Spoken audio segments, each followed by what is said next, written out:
Halo Gabuters, dimanapun kalian berada, bagaimana kabarnya? Kembali lagi bersama saya AE yang masih semangat menemani kalian. Sebuah film yang diangkat berdasarkan kisah nyata yang mengisahkan 4 orang pelancong atau wisatawan. Lebih tepatnya tidak memiliki pengalaman dalam menjelajah, hanya bermodalkan nekat saja. Cerita ini diambil dari sudut pandang bernama Yossi Ginsberg yang berasal dari Israel, salah satu pelancong yang berhasil selamat dari hutan Amazon pada tahun 1981. Film ini sendiri diperankan oleh babang Harry Potter yakni Daniel Radcliffe. Penasaran dengan ceritanya? Tanpa berlama-lama lagi, segera miringkan HP Anda lalu nyalakan kretek serasamu dan selamat menonton. DJ Wahid on the mix.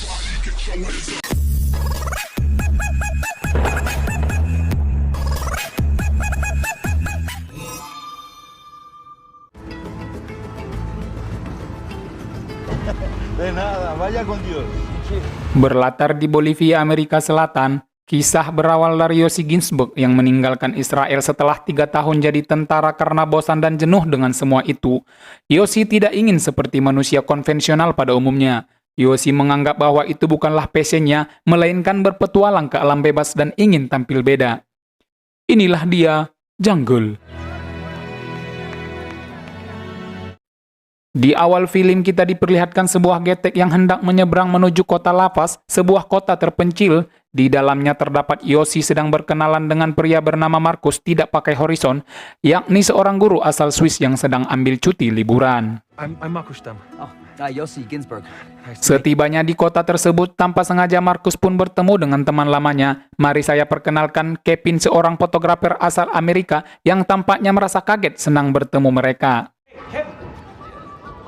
Supaya lebih asik, mereka pun nongkrong di warung teh Yuli berbagi cerita layaknya teman lama yang terpisah oleh jarak dan waktu dan lebih mengenal satu sama lain. I've only been in South America. Keesokan paginya, Yossi jalan-jalan ke pasar berniat untuk mencari bubur dan gorengan. Lalu ada seorang pria misterius bernama Carlo yang mengajak berkenalan. Carlo pun bercerita soal suku asli pedalaman di tengah hutan Amazon. Carlo juga mengaku kenal dengan orang dari suku itu dan bisa memandu Yossi ke sana. Mendengar hal itu, Yossi pun tertarik. Di hotel lalu Yossi mengajak Kevin dan Markus pergi ke hutan Amazon dengan panduan Carlo. Namun, kedua temannya itu tidak percaya pada Carlo karena merupakan orang asing. Tidak putus asa, Yossi berusaha untuk membujuk mereka dan mereka pun akhirnya setuju. Dengan rencana yang matang, mereka berempat berangkat dengan bekal secukupnya. Speed, Zippo. Setibanya di Apollo, hutan rimba madi di wisata Amazon di Bolivia, mereka pun memulai perjalanan dengan lancar tanpa ada satupun hambatan. Beberapa hari kemudian mereka tiba di sebuah desa Ariamas. Terlihat Carlo sangat akrab dengan penduduk desa tersebut dan mereka bermalam di sana sambil berpesta.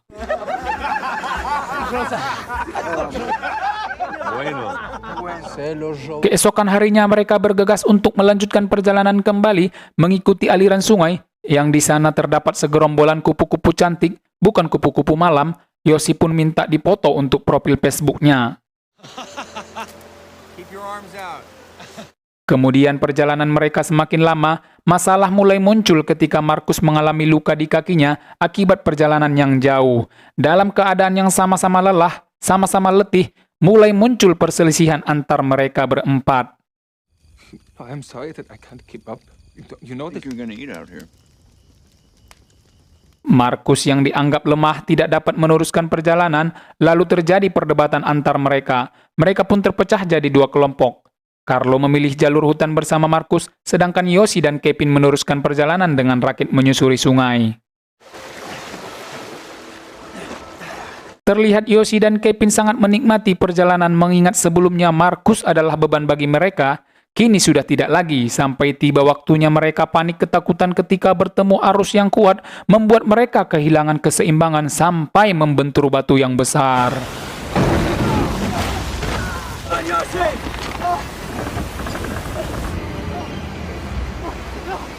Ketika Kevin hendak menyeberang ke tepian niat untuk mengambil tali lalu menarik Yossi ke pinggir, tiba-tiba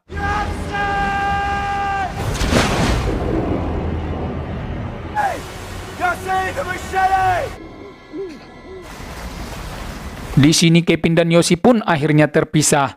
Namun, Yossi berhasil selamat meraih sebuah batu di pinggiran dan melihat tas miliknya terhanyut, lantas dia mengejarnya. Dengan kondisi fisik yang melemah setelah dia membongkar isi tasnya, ternyata terdapat obat penguat, bukan tisu penguat, yang membuatnya langsung menjadi strongman dan bergerak untuk mencari Kevin. Namun semua usaha itu tidak membuahkan hasil sampai di titik Yoshi sudah menyerah. Satu-satunya cara adalah mencari jalan keluar dari hutan tersebut.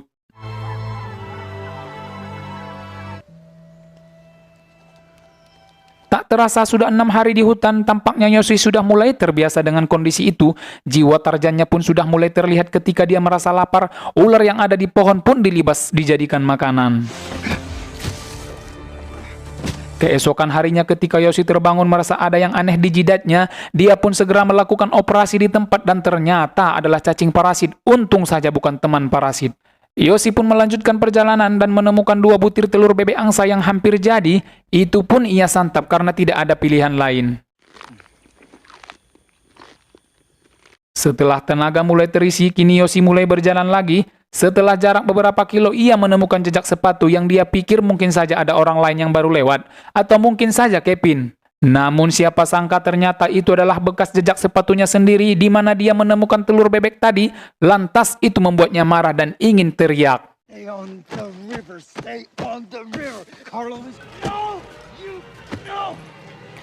Di sisi lain terlihat Kevin sedang terlantar di pinggir sungai dan ditemukan oleh 2 orang nelayan yang tidak sengaja lewat dan berhasil diselamatkan ke sebuah desa terpencil bernama Rurrenabaku. Karena Kevin sangat yakin bahwa temannya Yoshi masih hidup, dia meminta bantuan kepada Kapten Armando, kita sebut saja Arman, yang bertugas menjaga perbatasan setempat untuk membantu mencarinya.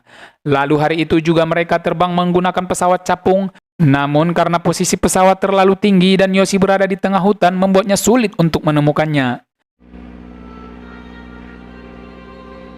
Tidak sampai di situ, lagi-lagi Kevin masih yakin bahwa Yoshi masih hidup. Dia mencoba kembali meminta bantuan kepada Arman untuk mencarinya lagi. Namun Arman yakin bahwa temannya sudah mati mengingat sudah lebih dari 3 minggu. Kevin pun berniat untuk mencari sendiri. Karena tidak ingin terjadi sesuatu pada Kevin. Tiba-tiba saja Kapten Arman itu berubah pikiran dan menyuruhnya menemui seseorang yang bisa membantunya. Kita sebut saja Tuan Tiko. Yang mana Tuan Tiko adalah orang paling hafal tentang sungai Tuichi dibanding yang lain. Lantas mereka pergi menyusuri sungai. Setelah menempuh perjalanan sekitar 120 mil, mereka pun tiba di pinggiran sungai, di mana mereka tidak bisa melanjutkan perjalanan karena kondisi air cukup ekstrim. Karena tidak melihat tanda-tanda dari Yoshi, akhirnya mereka pun putar balik. Namun siapa sangka suara mesin perahu itu membangunkan Yoshi dan bangkit dari tidurnya dan memanggil Kevin dengan suara yang tak berdaya.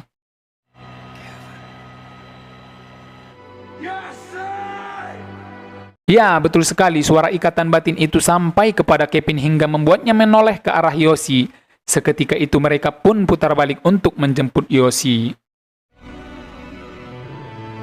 Akhirnya Yoshi dan Kevin selamat, namun Marcus dan Carlo tak pernah kembali.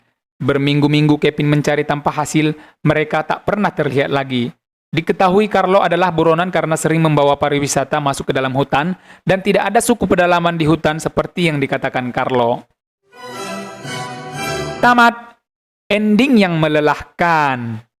Mari selalu bersyukur dalam kondisi apapun, berkali-kali mengucap syukur pada Tuhan Yang Maha Esa. Jangan mengeluh tentang hidup. Pesan dari film ini adalah kalau ingin menjelajahi dunia untuk menemukan hal yang luar biasa, pikir-pikir dahulu. Saya AE mewakili segenap pecinta alam mengucapkan thank you.